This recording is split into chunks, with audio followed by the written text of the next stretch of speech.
Good morning. I decided to do this live lesson. Well, I'm calling it a live lesson, but this video so that way we could have a brief discussion about the assignment that you guys are going to have due probably by Monday. So you'll have a little bit of time. I'll try to keep this short and sweet. So I looked at all your responses, and what we're talking about is making an infographic poster about the things that you can do after high school. So I had you guys brainstorm. So this is kind of what we came up with. So you'll notice over here where it's talking about what can I do after high school? I said careers, trade schools, military, college, internships. So some of the things you guys came up with that you were interested in: lawyer, interior design, civil engineers, chefs, nurses, dance choreographers, teachers, photographers, physical therapists, lots of different kinds of nurse, neonatal, pediatricians. Some people just want to be doctors, principals, hairstylists. They want to do makeup, getting into art, maybe teaching art or teaching various things like dance and that kind of thing. So there was plenty of ideas that you guys came up with. But the question was this on the bottom: how do I get there?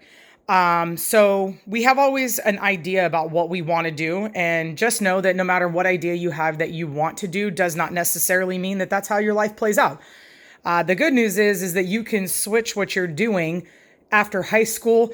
I actually made a degree change in the middle of college. So understand that sometimes we choose a way to get there and something else happens and then that course changes. So down on the bottom here, we talked about, cosmetology school, community college. You got your 4-year universities. There's internships. A semester at sea. If you don't know what that is, Emily actually posted that, and I kind of laughed because I had a girlfriend who did it. It's basically where you get on a cruise boat. I don't know about on a cruise ship, I should say. I don't really know about doing that right now during coronavirus. I'm not sure I'll probably ever go on a cruise in my whole life, but you spend a semester on a cruise boat, and you go during, I guess what you should say is you're doing it during like a semester of school and getting college credit for it.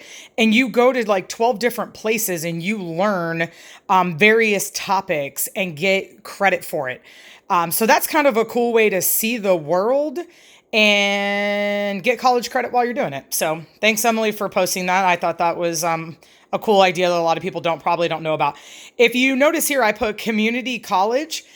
Just gave you some examples. Clearly, that's not all the community colleges that we have, but Polk State, Valencia, Miami-Dade, Seminole County. There's lots of community colleges in our area. But if you notice over here, I put to Florida University. What I mean by that is to a Florida university, meaning that you start off in a community college, you get your 2-year degree, and then you're guaranteed to get into any one of the public colleges that we have in Florida.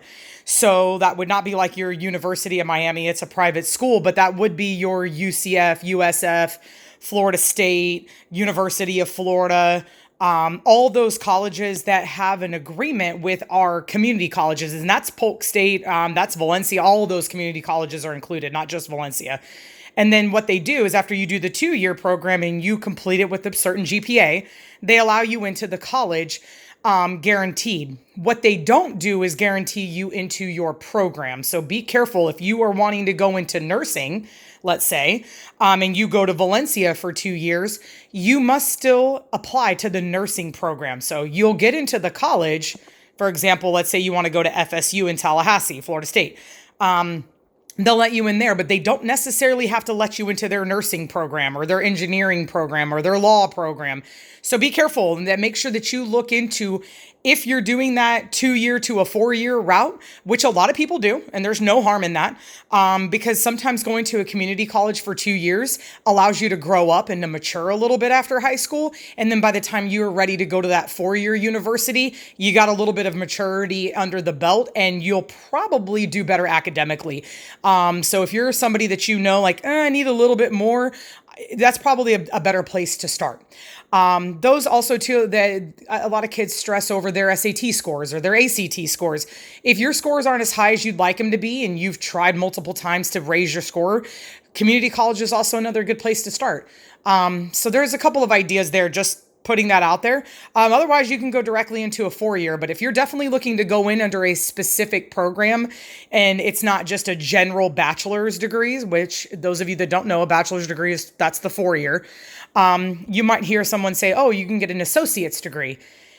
When you're getting a bachelor's degree at a 4-year college, in the 2-year, you're kind of getting the 2-year degree also at the same time, because once you pass the 2-year, you technically have an associate's degree and you just go on to keep working towards your bachelor's. Most of the time, the only time you would stop at an associate's is if you're getting an associate in science, which means you're probably going into something in the medical field, like right into that field after the 2 years. So you may have like a radiology, maybe you want to be a radiology technician. So you work in the hospital, you would only go to school 2 years and then you're done. So that's kind of the same reason why people would do that. Going down a little further, if you look down here, I give all the options, guys. Going directly into work. There's nothing wrong with going directly into a job field. That does not mean that you're not going to be successful because you didn't go to college or you didn't go to, a trade school, or that just means you're going out in the work field. I went to college. I went for a few semesters, got into a work field, started making good money. I dropped out of college and didn't go back until later. And I still turned out to be perfectly fine. So there's many routes that you can take to get where you're going in your future. So no need to freak out. Going directly to work down here, I put technical institutes. Those are like your mechanics, automotive mechanics, your UTI, in the technical side of any kind of a career. You can go to those types of schools where maybe you go in and you just learn a trade, a diesel mechanic, welding, working on motorcycles or cars or whatever the case may be, which you would end up in a technical school. You don't need to go to a 4-year university for that. Medical school and law school. Understand that if you want to be a doctor or you want to be a lawyer, you must go to medical or law school after you finish all of that college. So keep that in mind. If you are like, oh, I want to be a doctor, you don't just go to be a doctor. You have to go to college, and then after that, you have to work on your med school. So keep that in mind. Last thing is the military. You have the reserves, the Coast Guard, the Navy, the Army, the Marines, the Air Force. That is where free education comes in. If you want to give them your service for a minimum of 4 years, you can actually pick up a free degree while you're doing it. So that's another way that you can go in there. You're only having to submit your ASVAB scores. So you take the ASVAB test, which a lot of you did this school year. Earlier on in the school year in the gym, we took that ASVAB test, and a lot of you scored actually fairly well.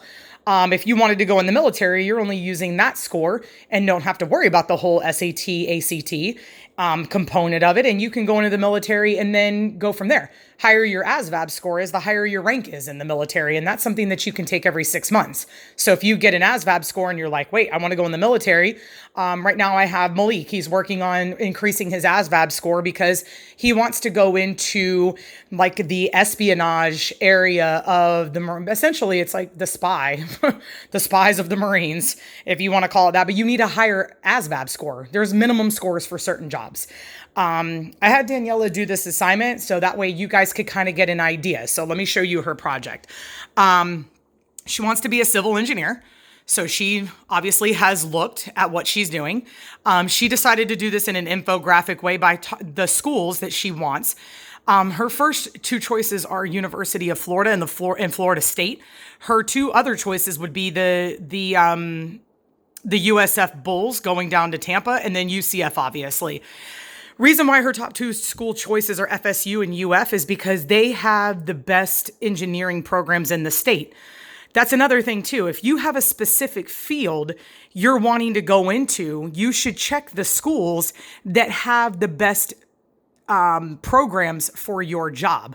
So if you're wanting to go into something like that, so for those of you guys wanting to do cosmetology, or you'd be looking at those kinds of schools, because listen, it's a cosmetology school. Not all schools are created equal. Some help you with job placement after and some don't. I know UTI helps applicants and students there get jobs in the fields after, because they're considered a reputable, long-standing school. So be sure, if you're someone doing a trade school, that you're going to go ahead and look into those things. Like, is there job placement? Do they help you with that after? Is it considered a reputable school that has a good reputation that could potentially help me get a job? So she chose these four schools, but her top two are UF and FSU. Obviously, those are very competitive schools, and she's not looking to go to a community college. Should she not be able to get the test scores to get into those schools right away, into the program she wants, then she would look into going to community college. Again, there's no knock in going to community college if that's what you need to do first to get where you're going. It's not exactly about how you get there. It's about getting there. So it doesn't matter. No one's going to go back and go, hey, where did you get your first 2-year associate's degree before you got your bachelor's? People don't ask that. They just say, hey, where'd you get your bachelor's degree from? Oh, I went to Rollins College. I went to FSU. I went to University of Florida. I went wherever. No one asks you about those first 2 years. So don't have it in your mind that that's not the best option. Another reason why community college is a great choice, it's cheap. It is a quarter of the cost of these universities, and they're much, much closer to home. Those of you who know where we live, our closest college is up here, USF, down in Tampa, and then the next one's UCF. And by the time you drive to UCF and park and all that, you're probably talking an hour and 20 minutes to get to class. So if you don't live there and you're not going to live on campus, and you need to stay at home, lots of people have to stay at home for various reasons. It doesn't matter what the reason is, but there you can go to Polk State, you can go to Valencia and drive a quarter of the time and save yourself a ton of money. So she wants to be a civil engineer. She knows that she needs the minimum of a bachelor's degree. And if you look underneath, she actually wrote here, what do I need? A bachelor's degree, and she needs to pass the Florida Board of Professional Engineers. In our state, you must pass this board to be an engineer. It's no different than passing the bar to be a lawyer, or your series, licenses that you need to do stock brokering. Same thing that you would need to do to become a nurse. There are sometimes you have to take exams or tests in the end of your program that get you into that field. So you can finish all the coursework you want, but if you don't pass the board to be a lawyer, you're not going to be a lawyer no matter how much college you went to. So when you guys are doing your infographic posters, I want you to kind of encompass that. You got to do a little background research on your stuff, and you can put your different options and things like that and do it the way that works for you. I clearly, Daniela, probably like Sophie, is going to, draw all this stuff and make it look, what have you. And she did this in a rush. You can see it's a little crooked and what have you, but I also had her do it in like an hour. So don't overthink it, but I want you guys to be looking at what you think that you can do after high school and how do you get there. And it doesn't matter what your ideas are. If you've got 3 ideas, just like she's got 4 colleges, put your ideas. If you've got 3 careers and only 1 college choice, put that so that I know where you're headed. And I want to make sure that you've done that research to figure out, how can I get there? Because that's the most important thing, is the question that we're answering. So the essential question is, what can I do after high school and how do I get there? So I'm going to post this video along with this assignment that you need. And what you're going to do is make your poster, make your infographic on anything you want. Clearly, I have chart paper because I am a teacher, and that's the reason why I happen to have some in my house. You don't have to do it on chart paper. It can be on the back of a cardboard box that you've painted. It can be pieces of paper big that you've taped together, but it needs to be some sort of a poster. So however you're going to do that is fine.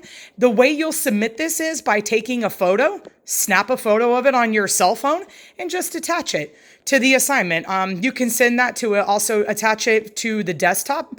Send it to yourself in an email, save it to the desktop, and then upload it from there. However you want to do it, it doesn't matter. Most likely, we're going to be sending pictures of it. So I would love to see some great work. This is a 20-point assignment, so please keep that in mind. And you'll have just a short response about why you chose what you did. If you have any questions, please feel free to email me. Messaging me on Teams is the smartest way of getting a hold of me. I check my Teams messages all day long. They come directly to my phone. Edmodo does not. So if you have a question, don't go to Edmodo. Either email me or come to Teams. If you don't know how to get a hold of me in Teams, at the bottom of my email, there is a link that you click on and it'll take you right to a chat box with me in Teams. So again, her project, just an example. And then obviously what we talked about in terms of your brainstorming. So make sure that your images and everything goes along. Follow the guide. It's going to be attached on to the assignment. You'll see exactly what's expected. I hope you guys have the best day. I miss you so very much. I wish we could all be together face to face, but obviously the times do not allow us. But I hope you know that you're in my prayers and I'm thinking of you. I will talk to you guys later.